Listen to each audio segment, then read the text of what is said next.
Oh, kid, you were such a fucking smoke show that, well, you know, I'll look at it this way. A lot of times when we went out, if we went to clubs or to the beach or to this or that, early on I used to feel a certain way when guys would, you know, stare at you. Sometimes women would stare at you too. I used to tease you about that. But, you know, I used to feel a certain way, and then it hit me, and kind of dawned on me. It's like, hey, look, if I were single and I saw you, I didn't know you, sure as shit was going to notice you. Might stare at you, might wish that I was with you. So I had to mature a little bit and kind of accept that was part of the territory of dating you, that guys were going to look, and that's fine. Guys can look, and then it turned into where it was feeling proud, like the ego side of me really kicked into gear, like, yeah, you motherfuckers, she's with me, you know, eat it. So I was you know, it turned into where I was very proud and loved that you got that attention, that you were on my arm. Anyway, but there were times where, especially when we went to clubs and the occasional drunk wouldn't take no for an answer, and I'd have to intervene. And if this one, you remember the guy that I broke his orbital bone in his face. We were walking through, and this motherfucker was hitting on you earlier when you were on the dance floor, and he backed off, but then I was walking through a crowd with you, and that bitch reached his hand through people and grabbed you between the legs. And I remember you squeezing me extra hard and kind of lurching forward, and then telling me what happened. I turned around and knocked that fucker out. Well, I mean, if the bouncer didn't jump over, grab me, and the other one stand over him, I don't think I would have stopped swinging on it. I really don't think I would have stopped swinging. So in a way, like I said, I'm not a tough guy, but in a way, I'm kind of glad that it wasn't worse for me from a legal perspective. Yeah, I punched him so fucking hard it broke the bone in his face. And he was talking about, as he kind of got his shit together and was staggering around, they were escorting him out, how he was going to sue me, call the cops. And I remember the bouncer saying, well, that's fine. When they call the cops, we'll also let him know about how you sexually assaulted his girlfriend. And then he shut the fuck up. So, yeah, that was one. The other time that I had to get involved was freshman year of college, when that frat boy wasn't taking no for an answer. You know, he didn't harass you, or he didn't touch you, or anything along those lines. But you remember how I had to come, well, I didn't have to, but I came to visit you in that big party weekend at your college. I insisted that we go to that fraternity because I had to have a word with him.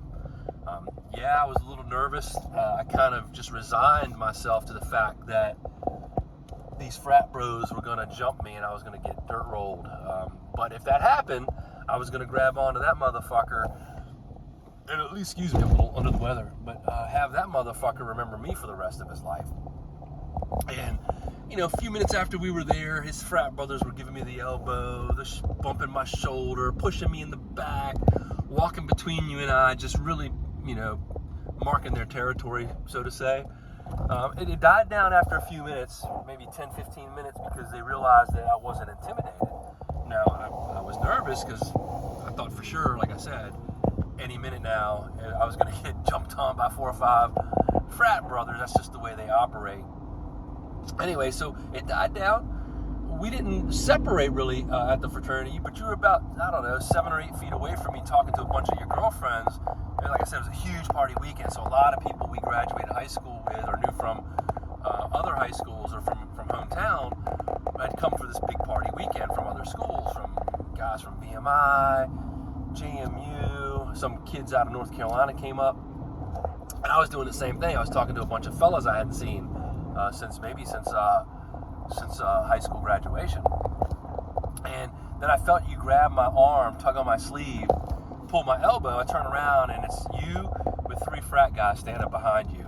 And it was the motherfucker that was in your ear all the time about, it doesn't matter that you have a boyfriend, oh, he's so far away, he'll never know, all that bullshit, which I knew was, I mean, that's part of, like I said, part of the territory.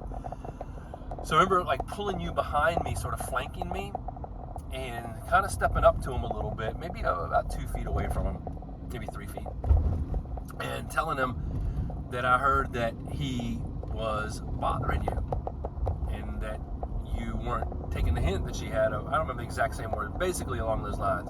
She told you had a boyfriend. What the fuck you doing?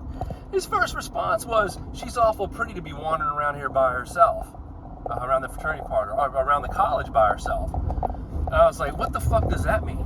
Like, internally, I didn't say it out loud. I was like, this motherfucker. So if she doesn't have a boyfriend, I get it that she's open, fair game for asking somebody out, but if she said no, any girl says no, fuck off, flat out. What the fuck does that mean? She's awful pretty to be walking around here by herself. That fraternity had a reputation of, and I don't know how much is true because I didn't go check myself, of having one-way mirrors in their, or two-way mirrors in their bedroom so brothers could watch other brothers fucking girls, all that type of shit. Drugs and drinks, potentially date rape, which wasn't part of the everyday conversation in America back then, but people were starting to talk about it. Women, there are no phones. Women that were claiming they couldn't remember the night before, know that they had sex but have no memory of it. Stuff like that was already starting to pop up, and they had that reputation. And when he said that, I remember taking a step to where if I was wearing a baseball hat and he was wearing a baseball hat, the two bills would have been touching. That's how fucking close I got to him. And I said, I will do something if I have to. Meaning that if you don't back the fuck off now, leave her alone, I will do something about it. One of his two wingmen dipped. He wanted no part of a fight. My first thought was like, oh shit, he's going to get other brothers, and this is it. I got to be ready to grab on that one and at least make him pay. But no, the other guy never came back.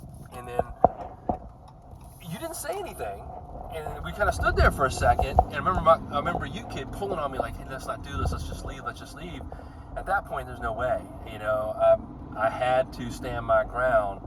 If I get my ass kicked, I get my ass kicked. And then his other wingman walked.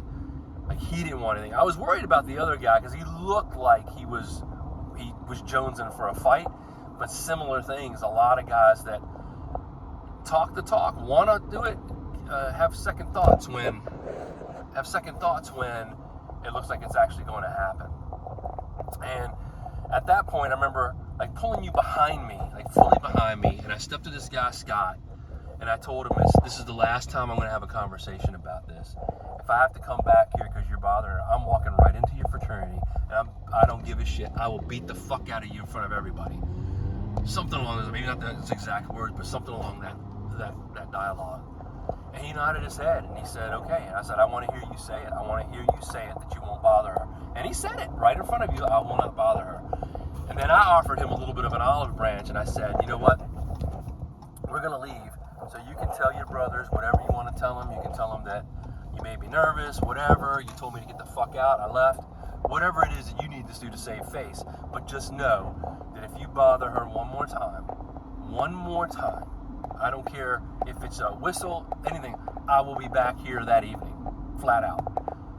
And he nodded his head. He agreed. I don't know what he told everybody, but you and I left, and then we went back to your place and had a pretty memorable night together.